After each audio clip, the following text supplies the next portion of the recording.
So, I'm not entirely sure how to say this, but wrestling is polluted by dickheads. Now, I'm not saying that you yourself are a dickhead for being a wrestling fan, or if you are indeed a wrestler that you are a dickhead, but there are a lot of them within the industry. And on a certain level, you almost have to be a bit of a dickhead to be a pro wrestler. I mean, parading yourself around in trunks, pretending to be a badass, giving yourself nicknames that are variations of "I'm better at the thing I do than any of you guys here," and "Aren't I incredibly sexy? Everybody wants a piece of me." It's truly narcissistic behavior. But here's the question: how much of a dickhead do you have to be to piss off an entire locker room? Well, let's find out today. As I'm Jules, this is WhatCulture.com, and these are 10 wrestlers who were hated by the locker room. Number 10, Shane McMahon. Now imagine you're at the office. You beaver away at your intensive duties, frantically inputting keystrokes under immense pressure. You're overworked, your boss is wildly erratic and temperamental, and you've dreamed of this your whole life, but the word reality strikes rather too sobering a chord. But as bad as it gets, there's one day worth the commute. It's your biggest day, one in which your efforts are finally rewarded with resounding feedback to an elusive, meaningful task. Imagine now that you don't actually get to go to work this day because a man who barely bothers to turn up most of the year, but is on considerably more money than you, takes your seat, and takes a break after 2 minutes because the process of going to work is clearly beyond him. Also, he's allowed to do this because he's the manager's kid. Now this would rightly piss you off, so naturally the WWE locker room was reportedly unanimous in their fury of Shane McMahon at this year's infamous Royal Rumble pay-per-view. The man surveyed Riddle and said, "If I was in UFC, this jabron wouldn't even be in my weight class," before deciding a fist fight with Brock Lesnar was more his speed. He couldn't even jump up to get eliminated, which is literally sack of shit levels of uselessness. Number 9, Nia Jax. In her appearance on The Sessions with Renee Paquette, Nia Jax expressed her sadness that people thought of her as an unsafe worker. Perhaps if she didn't treat Kairi Sane's head as a door that she slammed shut in a huff, those people might have been a bit nicer. She drew venomous heat for that, and per Brian Alvarez, one source even called for her head. The stark truth is that Jax frequently endangered her opponents because, even after a few years on the rep loop, she never did grasp the most basic tenet of the craft. Protecting one's opponent is the priority. A far better shoot fighter than a pro wrestler, Jax in her tenure concussed Becky Lynch and broke her nose, injured Bayley's shoulder, and also knocked Mandy Rose, Zelina Vega, and Ember Moon utterly loopy. The latter's husband spoke up on behalf of the locker room, tweeting, "Hope this unsafe moron doesn't hurt my wife again." Number 8, Charlotte Flair. Charlotte Flair has, if various damning reports are to be believed, changed quite a lot over the years. The fame and the status of the job has lulled her into the very same trap as many a heat magnet before her. She is now considered a mark for herself, aloof and high on her own hype. This incredibly abrasive, condescending cadence might not just be loathsome character work. She's no longer close to Becky Lynch. Their infamous championship exchange ceremony last year was conducted so unprofessionally that Lynch initiated a heated argument backstage, one fueled by years of creeping animosity. The creative was horrible, and neither woman sold it particularly, but Flair made Lynch and Sonya Deville look awful by dropping the belt. Deville purportedly squared up to Flair, the heat on whom was so scorching that she had to be escorted from the bloody building. Lynch was reportedly viewed as a hero for standing up to Flair's bullshit,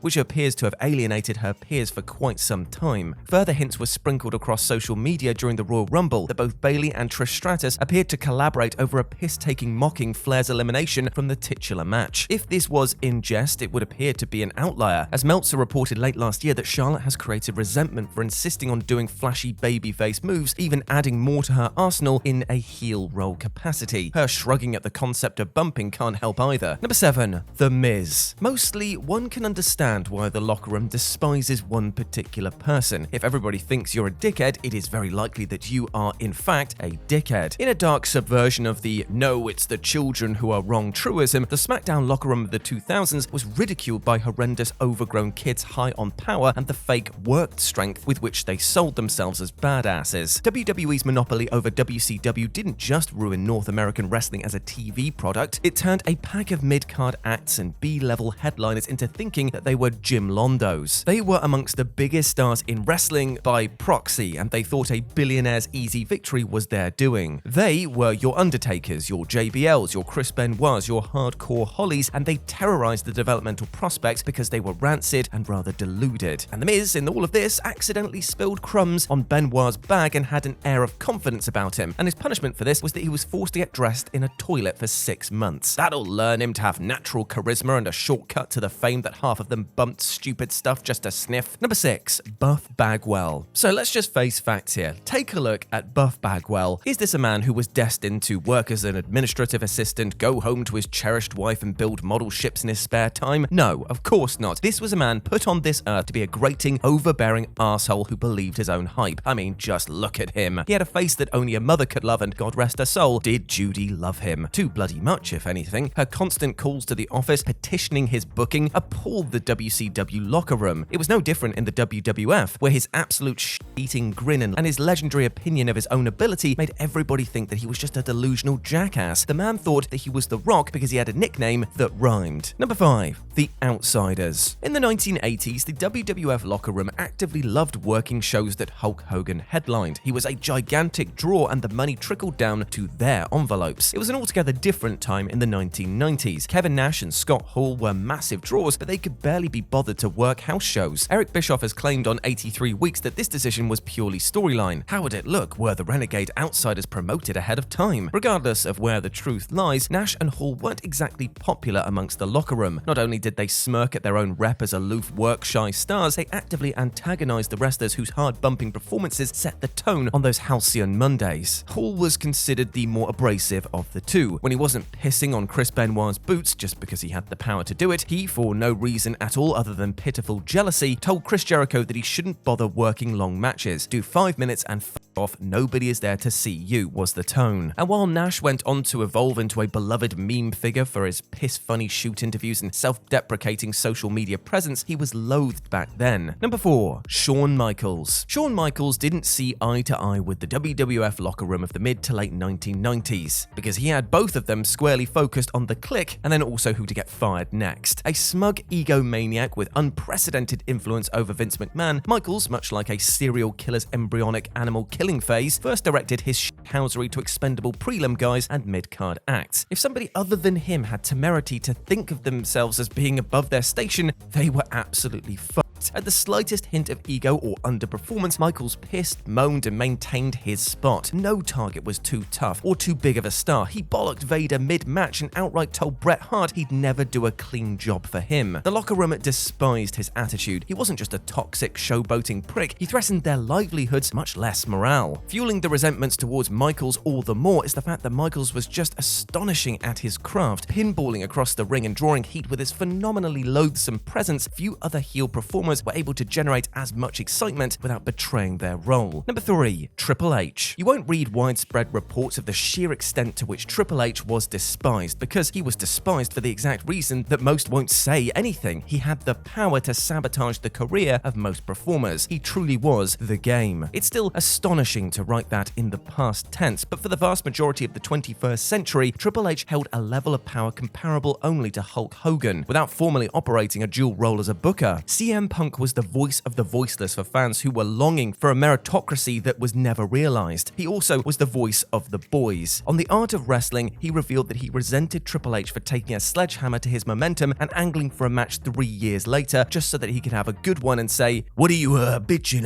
about? I put you over." Paul London was another ex-WWE contractor who loathed the system and had no compunction about burying it, and Triple H specifically. London found him laughable, casting him as a defensive lackey who tried and failed to be funny. Number 2, Terry Taylor. Imagine being 7 years old and learning the truth behind the Red Rooster character that appeared on a few of your Coliseum videotapes. Daddy, why does that man crow and have red hair? It's because he's a complete and utter tit, Timmy. Paying a man more than decent money, putting him on cards, and actually contracting the old creative services team to spend time making him look like an absolute idiot, Vince McMahon is successful in spite of his spite. Imagine being Linda and talking to Vince after he's come home after he's come up with the whole Red Rooster concept. "What did you do at work today, darling?" "Well, I killed a man's career by turning him into an anthropomorphic bird, and not even one of the cool ones either." Terry Taylor was a very gifted wrestler, and as legend has it, walked into the WWF thinking that he was the cock of the walk. To be fair though, it's actually a good thing that he did this in the fumes of the golden age and not in the attitude era. Otherwise he'd have been called something like dickhead and been made to wear skin-coloured tights with veins in the calves and thighs. Ugh, god damn, that's awful. And number 1, Chris Jericho. Chris Jericho got it half right upon debuting for the WWF in 1999. 1999. He knew that he was an incredibly entertaining and creative man who had the potential to star at the very top. Every insider wrestling fan was besotted with the man, and he dialed into every crowd he worked, making everyone know that he was a future star. But if you reduce all of that, Jericho was a WWF headliner with WCW undercard work rate. After a few months, he was neither until he realized his potential with a mini program opposite Triple H in 2000. Jericho's strategy wasn't quite catch-all though. His save us spiels pissed off the locker room because he explicitly called them all boring assholes. They didn't get the deluded heel blowhard element of the bit. Jericho bemoaned bad ratings during the height of the company's popularity on cable television and worked themselves into a shoot. And there we go, my friends. Those were 10 wrestlers who were hated by the locker room. I hope that you enjoyed that, and please let me know what you thought about it down in the comment section below. As always, I've been Jules. You can go follow me over on Twitter at RetroJ with a 0, or you can swing by Live and Let's Dice, where I do all of my streaming outside of work, and it'd be great to see you over there, my friends. But before I go, I just want to say one thing. Hope you're treating yourself well with love and respect, my friends, because you deserve the best things in life, and do not let anything or anyone else tell you otherwise, alright? Go out there and be the best person you can be, build bridges instead of burning them, and remember to live your life healthily and happily, because that's all I want from you, alright? As always, I've been Jules. You have been awesome. Never forget that, and I'll speak to you soon.